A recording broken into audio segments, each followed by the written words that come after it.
like doing the different languages. Yes, Andre. Let's open.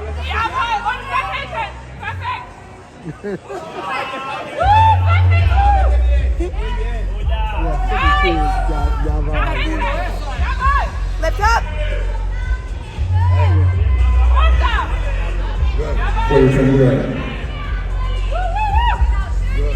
Yes, in the shot. Did she just? What did she just say? No. And face front of the stage. Yeah. Never mind. Yeah, that's what I said. You can ice skate. That's why I like All right, guys, I'm gonna have you guys go to the back of the stage.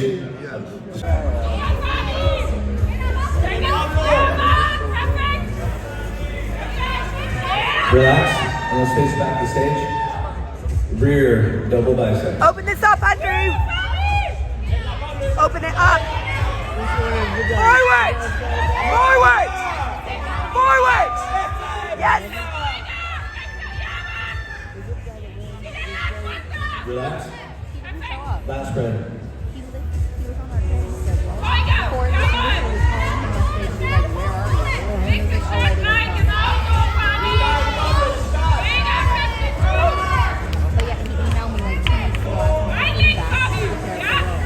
Relax.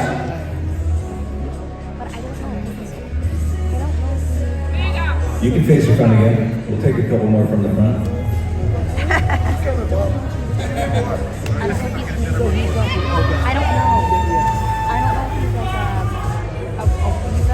Hands on hips, most good.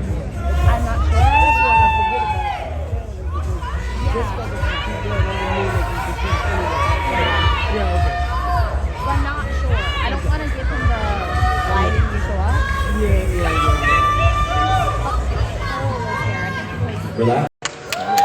I'm getting ready. Come here. And there they are, and we have 5 different countries represented again. So today, in 5th place, is number 46, Alberto Nunez.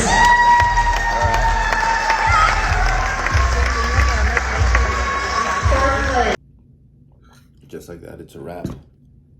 So, fair warning, I do have some footage, but for the most part, I was just really caught up in everything that was happening and really focus on absorbing it all and enjoying my time there. So I will throw in some random snippets as we go.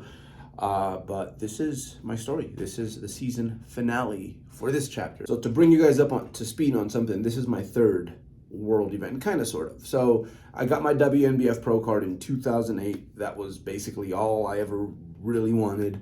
But through the early 2010s, there was like this when it came to the natural bodybuilding world, like these federations disintegrated and I was chasing the best shows. So I did the 2011 Yorton Cup, and the Yorton Cup from like 2010 to 2015 was probably, like right up there with some of the best like world championship events. Mind you, I was probably in over my head at that point. Like as soon as I got there and I saw the guys in my class, I'm like, I'm not here to compete, I'm just here to participate. But that was my first world-class experience. And then in 2017, I did have a season in 2014, but that was cut short because I wanted to work on other things in life, primarily mobilized to the wonderful state of Colorado. But in 2017, I did what was the IPE Worlds. IPE, very young fed. The owners, the promoters, wonderful hearts, but it's a fed that was really still trying to get off the ground. And for the most part, we probably had one international guy there, so thank you for showing up, Liam. So that one didn't really count. It was just like a big show of the best IPE athletes that year. But fast forward now, for a number of different reasons, I kept missing out on WNBF Worlds. This was the year to kind of be on the same stage as like many of the greats that I grew up with, to especially the last few years, like really just get a chance to be up there with like some of the best talent in the world. And as a matter of fact, I believe I was the only American in my middleweight class. So I got exactly what I wanted. All right, so this is how it went. Peak, wonderful, because basically since mid-October, 3/4 of the way in October, I had been bringing food up. So I've been rolling like basically every day, somewhere in the 3,300 to 3,500 calorie range. So I had been gaining fullness, losing water retention, looking alive and reinvigorated to the fact where, you know, peak week was just something more than anything that I was just gonna have to babysit the last few days, and you know, minor tweaks at most, which mostly just revolved around me getting in a lot of water. So peak week, it's hard to mess up when you're eating up into a show, realistically, like, and that's why that is the goal with athletes. I knew who the majority of these guys were, and you know, the goal, of course, is always to win your class. Like, that's why you compete, right? Especially as a pro. Because you have to remember, all these guys are guys that have won an overall at some point, that they earned their pro card. So that's what you want at the next level. But breaking top 5 means that you get to perform your routine, that you get to be part of the second segment of the show. Your day isn't cut short. So there is a sense of completion that comes with that. Saw that lineup card and I'm like, man, like, there's some dudes in here that can legit win pro shows that are not gonna break top 5. So I was like, damn, like, nervous, of course, excited as well, but at the same time, I'm like, no better way to end the season, really. Like, let's get up there with the big dogs. So I have to take a moment to just give thanks to all the athletes that showed up in my class. Because again, this channel is about promoting the sport. This channel is about, like, hey, letting you guys know that there is a way of doing this bodybuilding thing that might take a little bit longer. The look is gonna be different, of course, but in regards to like sustainability, in regards to how straightforward and simple it can be. I'm not saying it's easy, but straightforward and simple it can be. Like, yo, like, give this a try. Look at these guys, and hopefully it inspires you guys to, like, hey, maybe give this road, which honestly, more and more as time goes on, like, this tends to be like the more like rebellious, going against the grain, going against the status quo sort of way of expressing your bodybuilding, the drug-free route. So let's start with, first up, we got Eason LU from Taiwan, and shoot, he was a guy right in front of me as they lined us up and we were walking into stage. Number 44, if I remember correctly. And man, as soon as, like, you know how it goes, like, you're always scanning backstage, you kind of know who's in your lineup or what they look like on that day. And seeing him, like, right there in front of me, I'm like, bro, this dude has some, like, pretty muscle shape. So I was like, man, like, already, like, today, it just reminded me today's gonna be hard. So great symmetry. He was one of the guys that the class jumped over him, so he was dealing with bigger men as well. But like legit, like, traps were like coming into his neck as I was laying up behind him. I'm like, man, I wish I had that. So first guy was Eason LU. Thank you for being in my lineup, brother. Thank you for adding quality to the show. So here's the deal, guys. If someone's coming from Spain, they have game. Like, that's just how it is at Worlds. Everyone who's done a Worlds event knows that. Like, those people, they're there for something. So no difference with Pablo Bonilla, who legit, like, you know, you can tell after a while, like, who has a shredded booty, even when they're not flexing it, because they all look round. Everyone's booty looks round when, like, it's just there hanging out, right?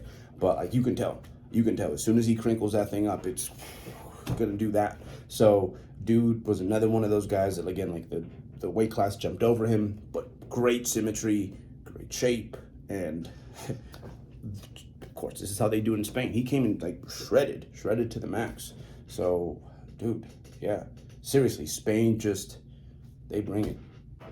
We had Max Melchard from Team Great Britain via Austria, the bodybuilding dentist. Same thing with this cat, man. He was like, very similar strategy to Pablo here. It's like, I'm gonna be symmetrical and I'm gonna be shredded. And they both have, like, the rib cage that me is kind of just a smaller frame dude that doesn't have. So same thing with this cat. I was like, bro, like, damn, like, you are just whenever you flex, things just explode off your frame. Basically, it's like you think they're done flexing, but it's like no, boom, boom. There's more. So this cat, same thing. Just Team Great Britain's another team that, like, when they're in there, yeah, they're in there. You had Fabian Farid from Germany. That, like, legit best way to describe Fabian, he looks like a 2022 version of Jeff Rodriguez, the great Jeff Rodriguez. Yeah, like, for sure, like, this cat, even though he weighed in, I think, at 168 for weigh-ins, I'm not sure if he sucked down water or not for that.